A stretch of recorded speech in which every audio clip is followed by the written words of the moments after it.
Muy queridos hermanos y hermanas, que la paz del Señor esté con cada uno de ustedes. Hoy nos reunimos como pueblo peregrino, con historias distintas, con cargas visibles e invisibles, con preguntas que a veces no nos atrevemos a decir en voz alta. Venimos con fe, pero también con cansancio, con esperanza, pero también con heridas. Y precisamente ahí, en ese lugar tan humano, tan real, es donde la palabra de Dios hoy decide tocarnos, hablarnos, respondernos, pero también preguntarnos. Las lecturas que hemos escuchado no son cómodas, no buscan tranquilizarnos superficialmente ni darnos respuestas fáciles. Son lecturas que nos colocan frente a un espejo, frente al corazón de nuestra fe, y nos preguntan con seriedad, ¿qué significa realmente vivir como pueblo de Dios?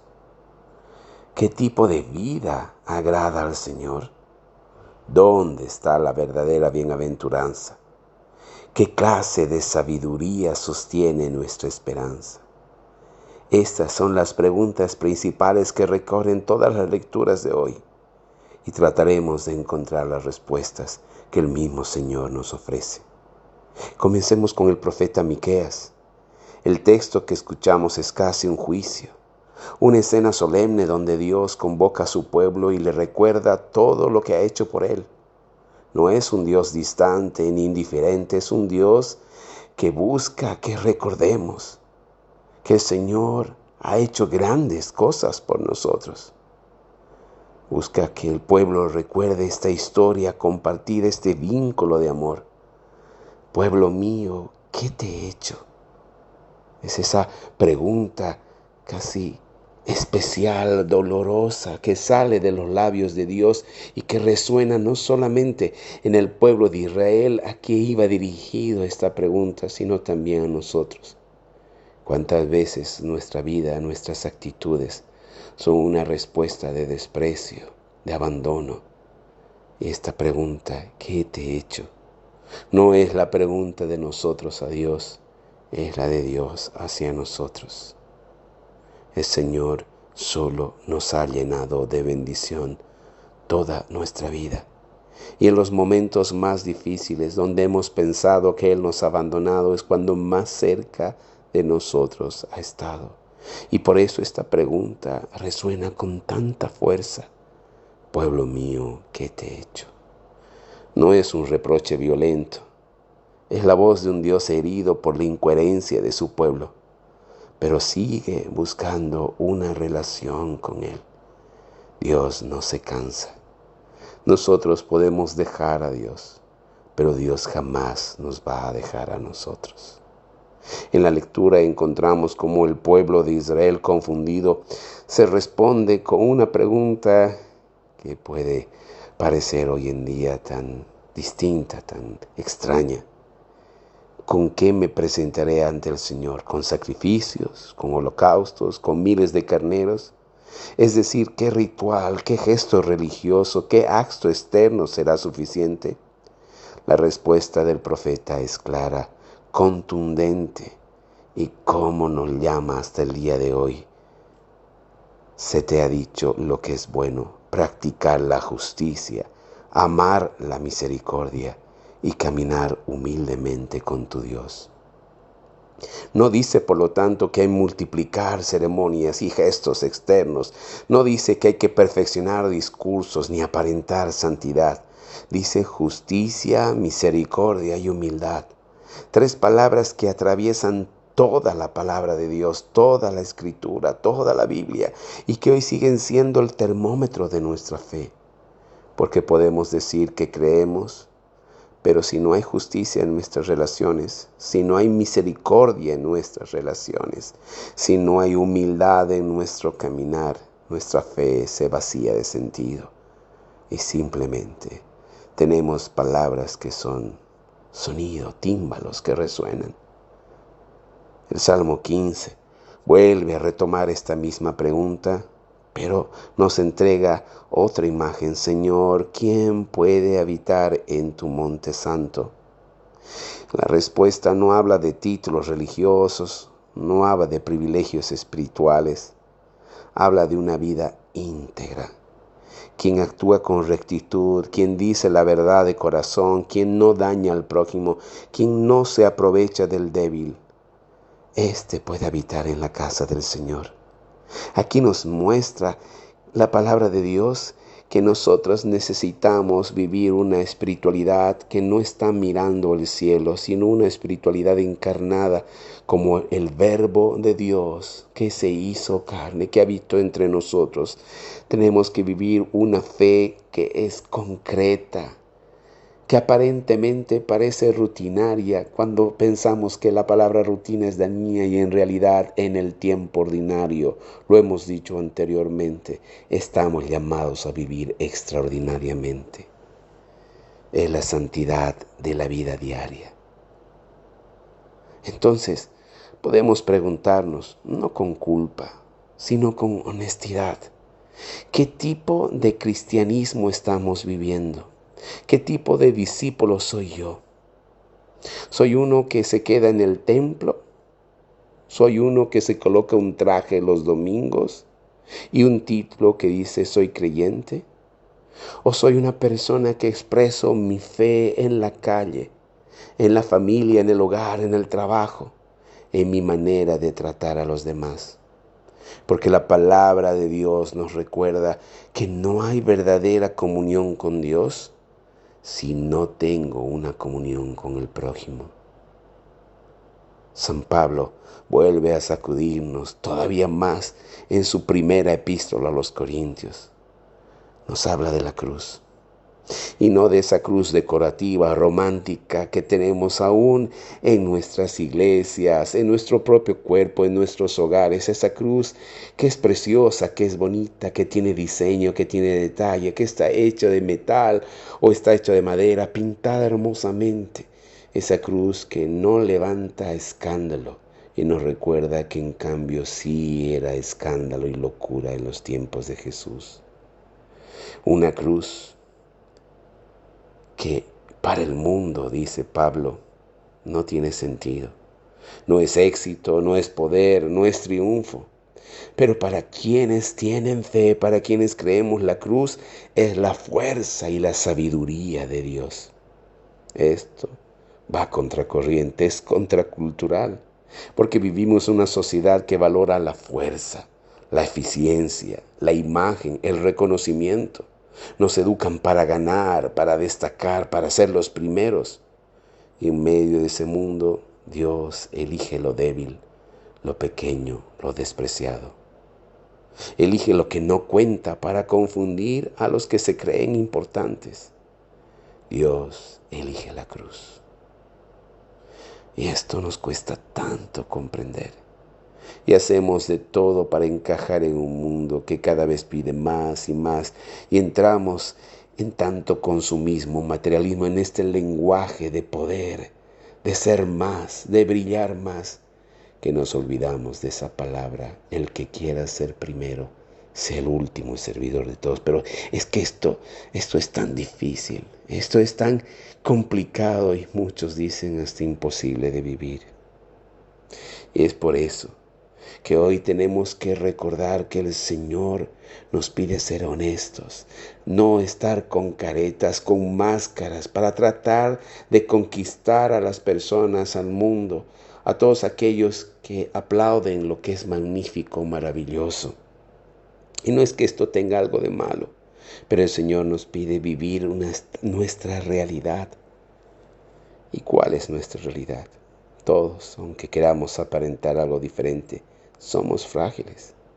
Y cada uno de nosotros ha experimentado el cansancio, sentirnos rotos, sentirnos insuficientes, sentir que podemos estar mostrando una sonrisa hacia afuera, pero tenemos el corazón partido. O tenemos muchas veces el corazón que llora, que sufre y que nadie comprende o nadie sabe.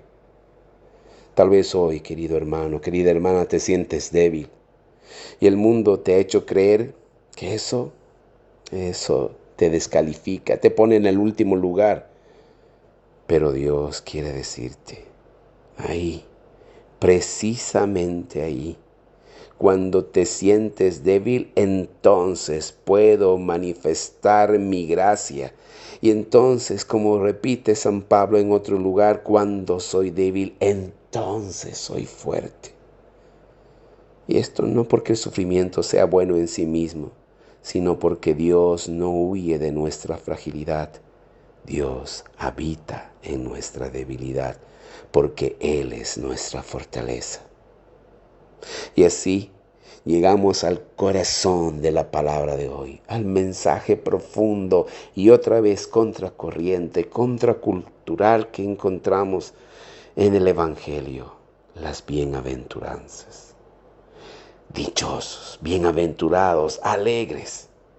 Este texto no es solo una lista de virtudes espirituales, es el manifiesto del reino de Dios. Decíamos el anterior domingo que el Señor ha venido a expresar no simplemente que tengamos un cambio de actitud, sino que el reino de Dios se ha acercado, que es el mismo. Es Dios que reina en medio de nosotros. Bueno, aquí están las características de este reino. Es Jesús, que mirando la multitud, a los que estaban ahí sentados escuchándolo, pobres, enfermos, excluidos, cansados, les dice: ustedes no están fuera del amor de Dios, ustedes no son un error, ustedes son bienaventurados. Bienaventurados los pobres en espíritu. No se trata de glorificar la miseria, sino de reconocer a quienes no se sostienen en sí mismos, a quienes saben que necesitan de Dios. No es alegres o dichosos por ser pobres y considerarla pobre porque no tengo, no me alcanzan las cosas. No, la pobreza es ser pobres en espíritu, es reconocer que puedo tener de todo, pero siempre necesito de Dios.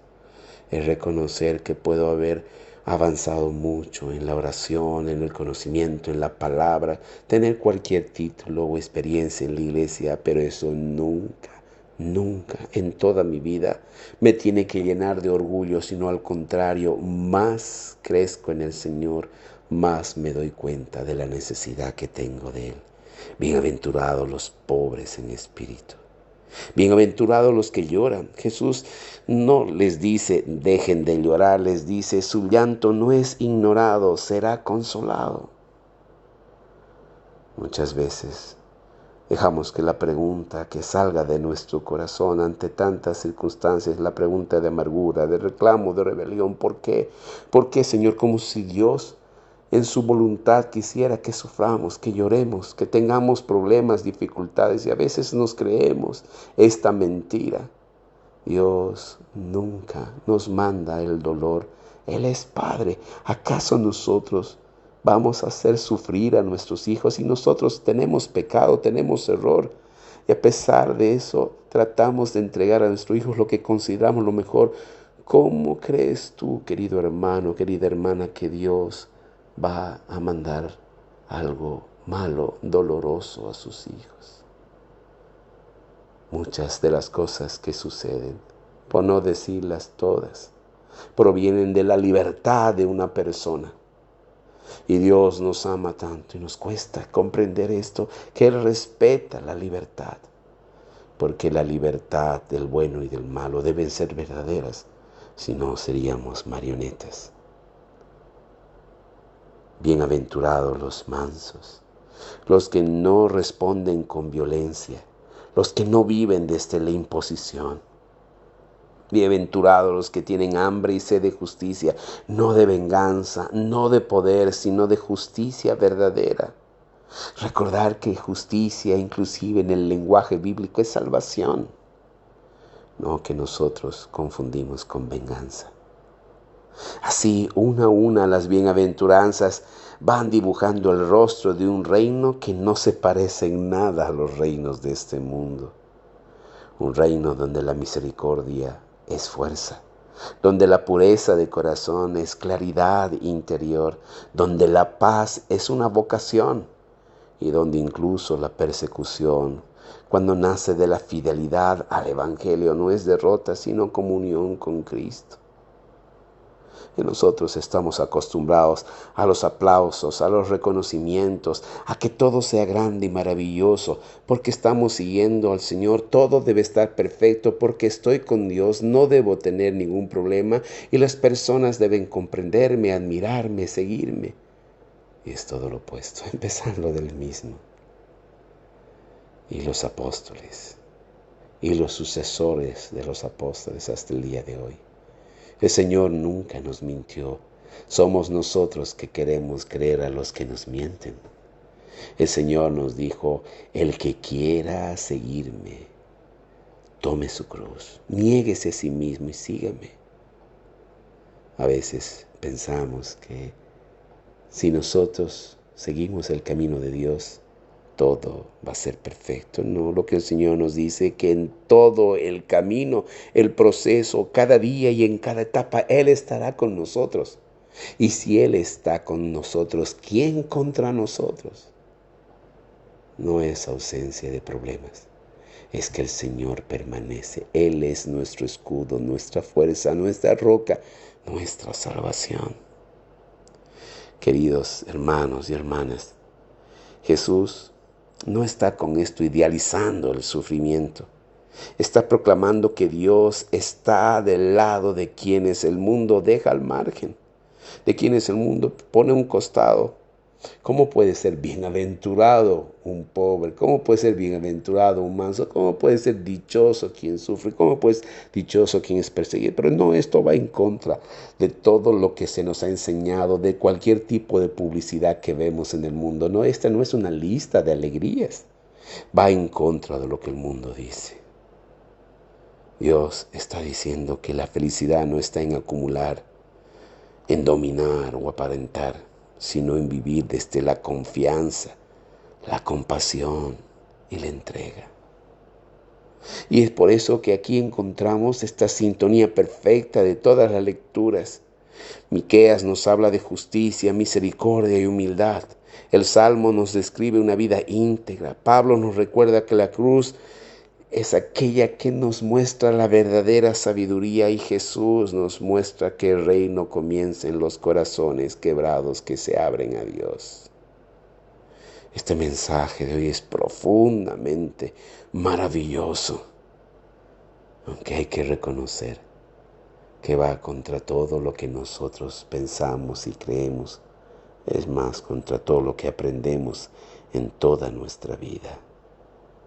Una fe que une, una fe que busca desde la profundidad comprender, una espiritualidad que ora, pero también que se compromete. Entonces nos recuerda que somos una iglesia para no encerrarnos en nosotros mismos, sino para caminar por el mundo, para caminar con las personas, para caminar en medio del cansancio, del sufrimiento, del dolor. Porque caminamos y nosotros mismos nos convertimos muchas veces en respuestas de Dios a la persona que está atravesando una dificultad. Sí, muchas veces tú y yo podemos ser la respuesta de Dios para demostrar a las personas que pasan por distintos momentos de desafío en su vida, la respuesta de Dios que dice, bienaventurados, dichosos, los que lloran, por ejemplo, porque serán consolados. Y el consuelo no es ese consuelo, no, algún momento allá en el paraíso, en el cielo, no. El Señor quiere que tú y yo seamos manos extendidas para abrazar, para levantar, para consolar. Seamos tú y yo personas de paz. Seamos personas que busquemos la unión y no la división. Personas misericordiosas. Personas que alimenten la pureza. Personas que demuestren que la debilidad no es algo para rechazar, sino es la humildad para extender las manos, para que el fuerte se manifieste en nuestra debilidad. Hoy el Señor nos habla con ternura y con verdad. Dios no nos pide perfección, nos pide fidelidad. No nos pide que lo tengamos todo resuelto, nos pide que caminemos con Él. No nos pide grandeza, nos pide un corazón disponible. Tal vez hoy, querido hermano y hermana, estás cansado de luchar por la justicia. Tal vez te has endurecido porque el sufrimiento ha llenado toda tu copa. Tal vez has perdido la esperanza de que las cosas puedan ser distintas. Hoy Jesús se sienta a tu lado, como aquel monte, y te dice en voz baja: bienaventurado eres tú, no porque todo esté bien, sino porque Dios está contigo. Que esta Santa Eucaristía nos renueve, que salgamos de este momento precioso no con respuestas fáciles, sino con un compromiso renovado: vivir la justicia, amar la misericordia y caminar humildemente con nuestro Dios. Que aprendamos a mirar la vida desde la cruz, no como una derrota, sino como un amor entregado, absoluto, la locura del amor de Dios. Y que las bienaventuranzas no sean solo un texto hermoso, sino un camino concreto que transforme nuestra manera de vivir. Que así sea. Amén.